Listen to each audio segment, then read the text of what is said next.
Neste vídeo vamos calcular o limite quando x tende para zero de 1 menos cosseno de 5x sobre x usando a regra de Cauchy. E, portanto, vamos começar por ter em consideração a regra de Cauchy, portanto a teoria, que nos diz que se tivermos assim de repente, sem ligar a grandes pormenores teóricos, diz-nos que o limite do quociente de fx por gx fica ao limite do quociente das respectivas derivadas. Não é da derivada do quociente, mas sim do limite das respectivas derivadas. Portanto, derivada do numerador sobre derivada do denominador. E isto pode-se fazer, regra geral, se tivermos uma determinação do tipo 0 sobre 0 ou infinito sobre infinito.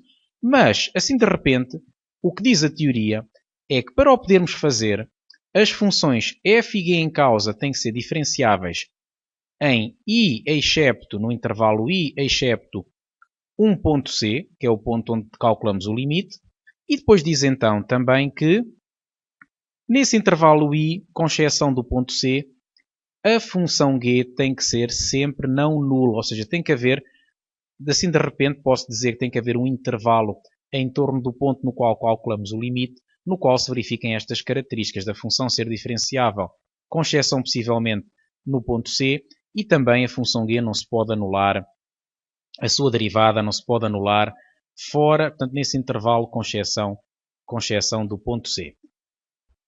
Este teorema também é válido para limites laterais e para limites no infinito. Neste caso que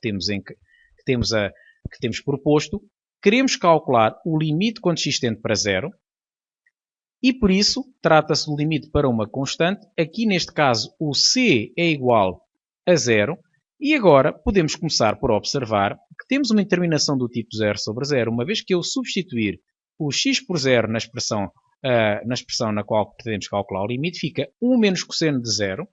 Ora, dá-se o caso de cosseno de 0 ser igual a 1 e, portanto, 1 menos 1 é igual a 0 e depois fica 0 sobre 0. E por isso, uma vez que a função que temos no numerador é diferenciável em R, também será diferenciável em R excepto 0, passa-se o mesmo com o denominador. A sua derivada vai dar 1, que vai ser naturalmente diferente de 0 em R excepto, vai ser diferente de 0 em R, portanto, em particular em R excepto 0 ou no intervalo excepto 0. Portanto, as condições são preenchidas e por isso nós vamos derivar o numerador e derivar o denominador. E para o fazer, vamos ter em conta que a derivada da soma ou da diferença é a soma ou a diferença das derivadas, a derivada de uma constante dá 0 e a derivada de cosseno de f fica menos f' seno de f. Temos ainda aqui uma outra regra que nos diz que a derivada de x levantado a n fica nx levantado a n menos 1. Portanto, aplicando estas regras, somos conduzidos ao numerador que tem esta derivada. Portanto, a derivada de 1 fica 0, por isso nem sequer precisamos de colocar. E aqui a derivada de cosseno de 5x, de acordo com esta regra, fica a derivada de 5x, que é 5 vezes seno de 5x. Portanto, nós temos que pôr menos f', portanto fica menos 5 seno de 5x. E este menos que aqui está vai depois simplificar com este e vai ficar 5 seno de 5x. A derivada de x vai dar 1. Resulta de fazer a aplicação desta forma quando o expoente é 1. Portanto, a derivada de x levantado a 1 fica 1. X levantado a 1 menos 1 que é 0. X levantado a 0 dá 1. E agora temos que calcular o limite da expressão simplificada. E cá está, fica 5 seno de 5x, e ao substituir o x por 0, fica 5 seno de 0, 5 seno de 0, e o seno de 0, como vai dar 0, vamos ficar com 5 seno de 0, que é 5 vezes 0, que é igual a 0, e chegamos assim ao resultado pretendido. O limite proposto vai ser igual a 0. Regra de Cauchy, também conhecida por regra de L'Hopital, muito simples.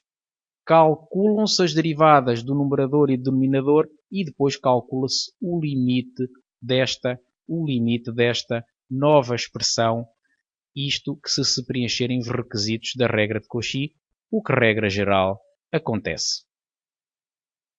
Espero que tenham gostado. Até à próxima.